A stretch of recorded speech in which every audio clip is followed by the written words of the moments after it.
राष्ट्रीय शिक्षा नीति 2020 शिक्षा पूर्ण मानव क्षमता को प्राप्त करने के लिए एक न्याय संगत और न्यायपूर्ण समाज के विकास एवं राष्ट्रीय विकास को बढ़ावा देने के लिए मूलभूत आवश्यकता है।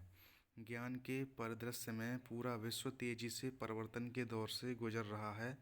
इसी संदर्भ में भारत सरकार द्वारा 29 जुलाई 2020 को राष्ट्रीय शिक्षा नीति 2020 को मंजूरी प्रदान की गई तथा मानव संसाधन विकास मंत्रालय का नाम बदलकर शिक्षा मंत्रालय करने की भी मंजूरी दी गई। यह नई शिक्षा नीति 34 वर्ष पुरानी राष्ट्रीय शिक्षा नीति 1986 को प्रतिस्थापित करेगी। पृष्ठभूमि: देश में नई शिक्षा नीति की आवश्यकता अधिक समय से महसूस की जा रही थी। भारत में अब तक 3 राष्ट्रीय शिक्षा नीति को लाया गया है। राष्ट्रीय शिक्षा नीति 1968, 1986, 2020। राष्ट्रीय शिक्षा नीति 1986 को वर्ष 1992 में संशोधित किया गया था। शिक्षा पर पिछली नीतियों का जोर मुख्य रूप से शिक्षा तक पहुंच के मुद्दों पर था। नई शिक्षा नीति को विगत शिक्षा नीति की कमियों को दूर करने तथा वर्तमान एवं भविष्य की आवश्यकताओं को ध्यान में रखते हुए लाया गया है, जिससे स्कूली और उच्च शिक्षा दोनों क्षेत्रों में बड़े पैमाने पर रूपांतरकारी सुधार के मार्ग प्रशस्त हो गए हैं। उल्लेखनीय है कि नई शिक्षा नीति के निर्माण के लिए जून 2017 में पूर्व इसरो प्रमुख डॉक्टर के कस्तूरी रंगन की अध्यक्षता में एक समिति का गठन किया गया था। इस समिति ने मई 2019 में राष्ट्रीय शिक्षा नीति का मसौदा प्रस्तुत किया था।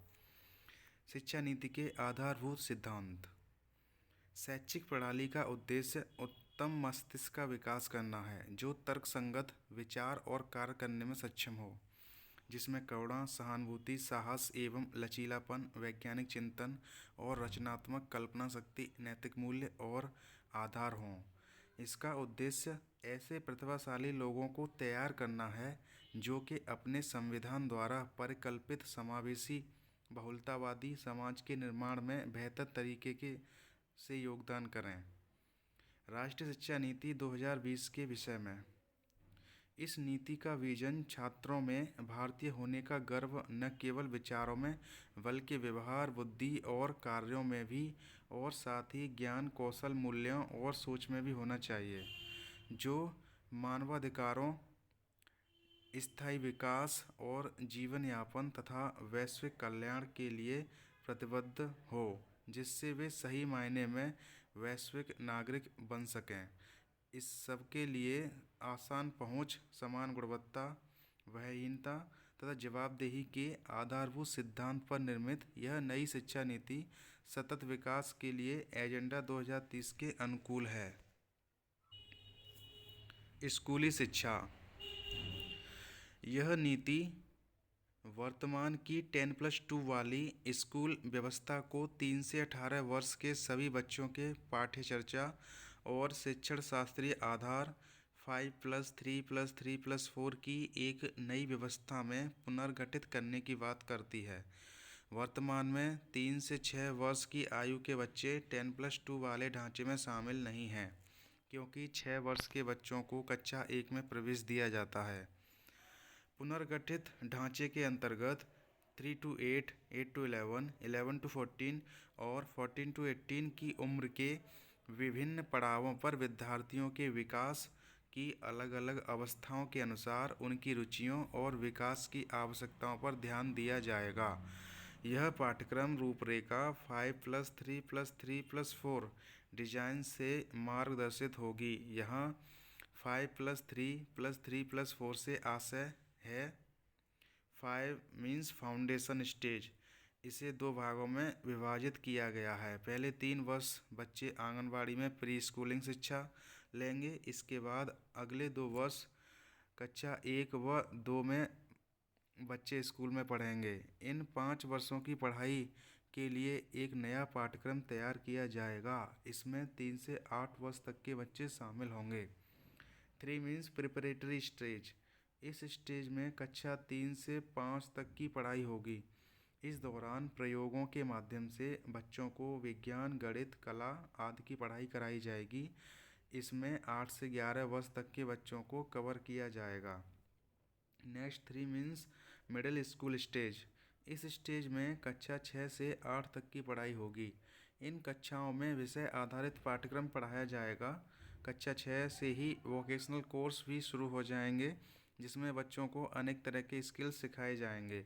इसके अतिरिक्त कक्षा 6 से ही प्रोजेक्ट बेस्ड लर्निंग भी प्रारंभ हो जाएगी। इसमें 11 से 14 वर्ष तक के बच्चों को कवर किया जाएगा। 4 मीन्स सेकेंडरी स्टेज। इस स्टेज में कक्षा 9 से 12 तक की पढ़ाई 2 चरणों में होगी। प्रथम चरण में कक्षा 9 और 10 तथा द्वितीय चरण में कक्षा 11 और 12 की पढ़ाई होगी। छात्रों को विषयों को चुनने की भी आज़ादी होगी। यहाँ कुछ ऐसे विषय होंगे जो सबके लिए कॉमन होंगे, परंतु साथ ही कुछ ऐच्छिक विषय जैसे कला, संगीत, व्यावसायिक विषय आदि होंगे, जिनमें से छात्र अपनी रुचि के अनुसार विषयों का चयन कर सकेंगे। इस स्टेज में 14 से 18 वर्ष तक के बच्चों को कवर किया जाएगा। इस तरह अब 12 वर्ष की स्कूली शिक्षा और 3 वर्ष की आंगनवाड़ी, प्री स्कूलिंग, बाल वाटिका, प्रारंभिक बाल्यावस्था देखभाल और शिक्षा, early childhood care and education ECCE के लिए एक नई स्कूली पाठ्यक्रम व्यवस्था लागू की जाएगी। 6 से 8 वर्ष तक के बच्चों को प्राथमिक विद्यालयों में कक्षा 1 और 2 में शिक्षा प्रदान की जाएगी। नई नीति के अंतर्गत 2023 तक स्कूली शिक्षा में 100% सकल नामांकन अनुपात ग्रॉस एनरोलमेंट रेशियो GER के साथ पूर्व विद्यालयों से माध्यमिक स्तर की शिक्षा के सार्वभौमिकरण का लक्ष्य रखा गया है। स्कूल से दूर रह रहे 2 करोड़ बच्चों को पुनः मुख्यधारा में लाने के लिए प्रतिबद्धता व्यक्त की गई है। इसमें पढ़ने, लिखने और गणना करने की बुनियादी योग्यता पर बल देने, स्कूलों में शैक्षणिक धाराओं, पाठ्येतर गतिविधियों और व्यावसायिक शिक्षा के बीच समानता लाने, इंटर्नशिप के साथ कक्षा 6 से व्यावसायिक शिक्षा शुरू करने के प्रावधान किए गए हैं। नई शिक्षा नीति में बुनियादी साक्षरता और संख्यात्मक ज्ञान की प्राप्ति को सही तरीके से सीखने के लिए मानव संसाधन विकास मंत्रालय और बुनियादी साक्षरता और संख्यात्मक ज्ञान पर एक राष्ट्रीय mission, national mission on foundational literacy and numeracy NMFLN की स्थापना किए जाने पर विशेष बल दिया गया है। राज्य सरकारों द्वारा वर्ष 2025 तक प्राथमिक विद्यालयों में कक्षा 3 के सभी बच्चों में बुनियादी साक्षरता और सकारात्मक ज्ञान प्राप्त करने हेतु इस मिशन के क्रियान्वयन की योजना तैयार की जाएगी। राष्ट्रीय शैक्षिक अनुसंधान और प्रशिक्षण परिषद, national council of education research and training यानी NCERT द्वारा एक नई और व्यापक स्कूल शिक्षा के लिए राष्ट्रीय पाठ्यक्रम रूपरेखा 2020-2021 तैयार की जाएगी। इसके अतिरिक्त वर्ष 2030 तक शिक्षण कार्य करने के लिए कम से कम योग्यता 4 वर्षीय इंटीग्रेटेड BEd डिग्री हो जाएगी। साथ ही गुणवत्ता विहीन स्वचालित अध्यापक शिक्षा संस्थानों के विरुद्ध कार्रवाई की जाएगी। समान और समावेशी शिक्षा। नई शिक्षा नीति में जेंडर इंक्लूजन फंड और वंचित क्षेत्रों एवं समूहों के लिए विशेष शिक्षा क्षेत्र की स्थापना पर बल दिया गया है। इसके अंतर्गत बुनियादी सुविधाओं से वंचित क्षेत्रों एवं समूहों के लिए बालक बालिका समावेशी कोष और विशेष शिक्षा जोन स्थापित करना भी शामिल है। भाषाई विविधता को बढ़ावा और संरक्षण। नई शिक्षा नीति में कक्षा 5 की शिक्षा में मातृभाषा, स्थानीय या क्षेत्रीय भाषा को अध्यापन के माध्यम के रूप में अपनाने पर बल दिया गया है। साथ ही इस नीति में मातृभाषा को कक्षा 8 और आगे की शिक्षा के लिए प्राथमिकता देने का सुझाव दिया गया है। बधिर छात्रों के लिए राष्ट्रीय और राज्य स्तर पर पाठ्यक्रम सामग्री विकसित की जाएगी तथा भारतीय संकेत भाषा इंडियन साइन लैंग्वेज को पूरे देश में मानवीकृत किया जाएगा। शिक्षा नीति 2020 में भारतीय भाषाओं के संरक्षण और विकास के लिए एक भारतीय अनुवाद और व्याख्या संस्थान Indian institute of translation and interpretation IITI फारसी, पाली और प्राकृत के लिए राष्ट्रीय संस्थान स्थापित करने की बात कही गई है। इस नीति में पाठ्यक्रम के भार को कम करने हेतु करते हुए छात्रों में 21वीं सदी के कौशल विकास, अनुभव आधारित शिक्षण और तार्किक चिंतन को प्रोत्साहन करने पर विशेष ध्यान दिया जाएगा। नई शिक्षा नीति में प्रस्तावित सुधारों के अनुसार कला और विज्ञान, व्यावसायिक तथा शैक्षिक विषयों एवं पाठ्यक्रम व पाठ्येतर गतिविधियों में बहुत अधिक अंतर नहीं होगा। मूल्यांकन। नई शिक्षा नीति में छात्रों के सीखने की प्रगति को बेहतर जानकारी हेतु नियमित और रचनात्मक आकलन प्रणाली अपनाने का सुझाव दिया गया है। इसके अतिरिक्त इसमें विश्लेषण तथा तार्किक क्षमता एवं सैद्धांतिक स्पष्टता के आकलन को प्राथमिकता देने की बात कही गई है। छात्र कक्षा 3, 5 और 8 के स्तर पर स्कूली परीक्षाओं में भाग लेंगे, जिन्हें उपयुक्त प्राधिकरण द्वारा संचालित किया जाएगा। छात्रों के समग्र विकास के लक्ष्य को ध्यान में रखते हुए कक्षा 10 तथा कक्षा 12 की परीक्षा पद्धति में परिवर्तन किए जाएंगे। इसके अंतर्गत भविष्य में सेमेस्टर या बहुविकल्पीय प्रश्न आदि जैसे सुधारों को शामिल किया जा सकता है।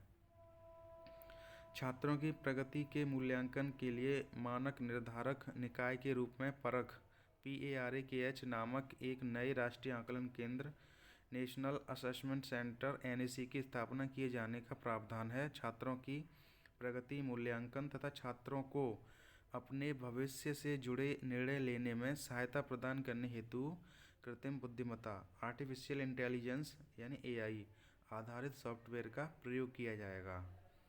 नेक्स्ट हेडिंग उच्चतर शिक्षा।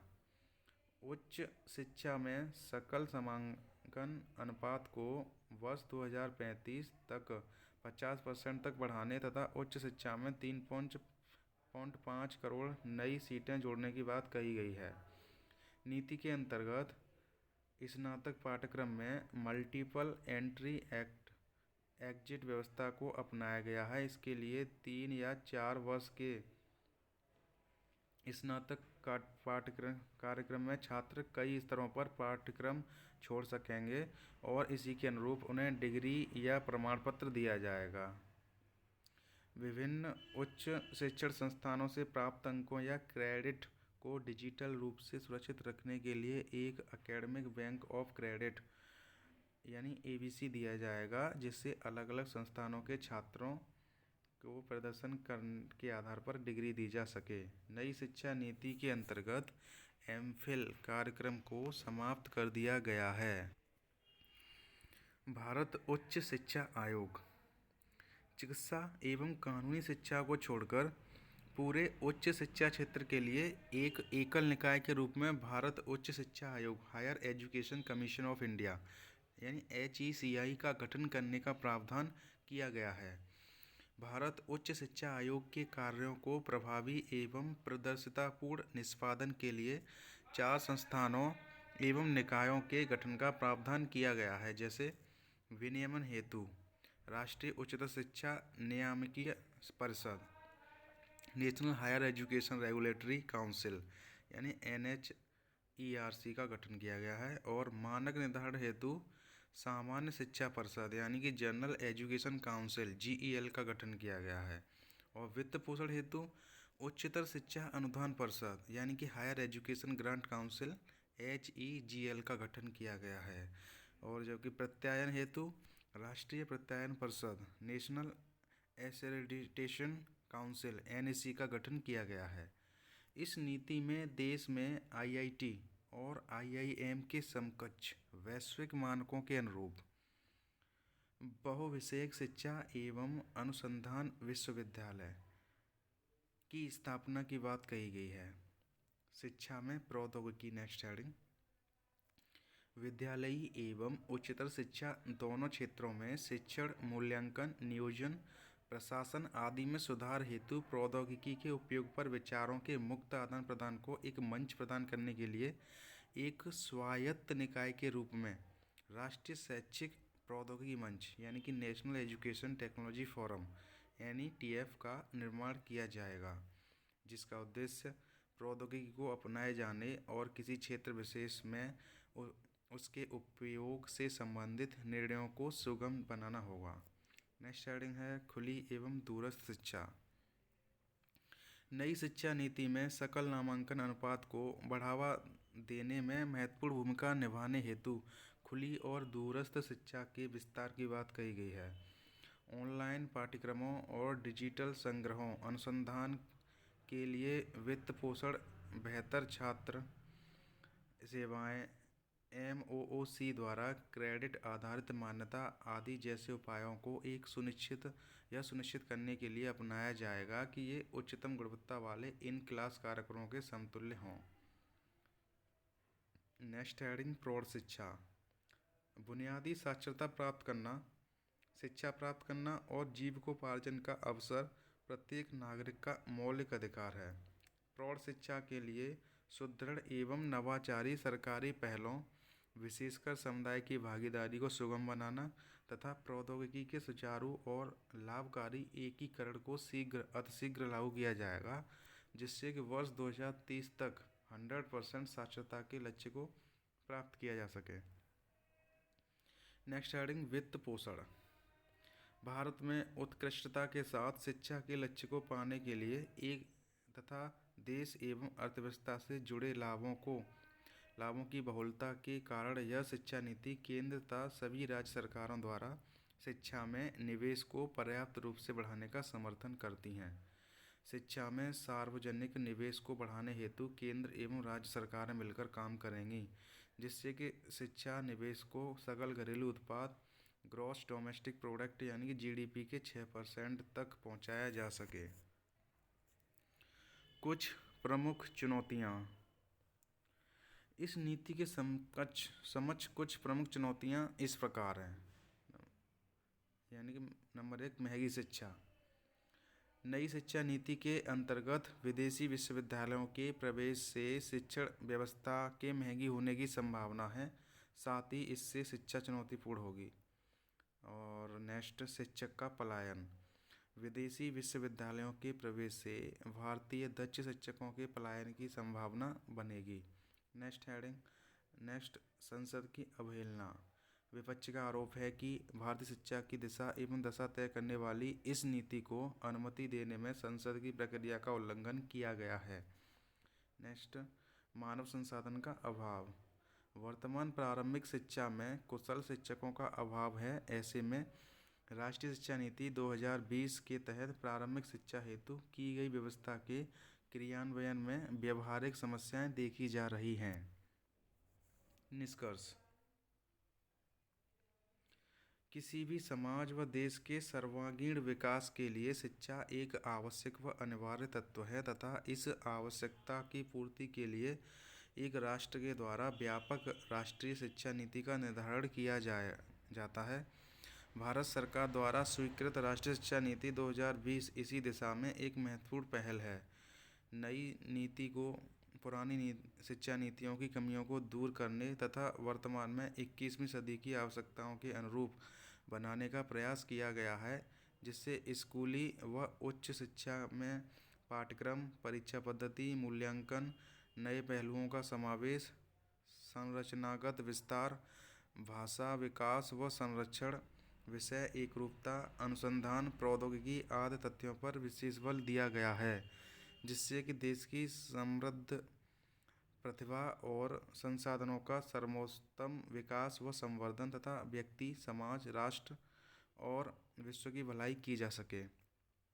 यह शिक्षा नीति की सफलता इस बात पर निर्भर करेगी कि इनका क्रियान्वयन किस प्रकार से किया जाता है। अतः यह कहा जा सकता है कि भारत सबसे युवा जनसंख्या वाला देश है और इन युवाओं को उच्चतर गुणवत्तापूर्ण शैक्षिक अवसर उपलब्ध कराने पर ही भारत का भविष्य निर्भर करेगा।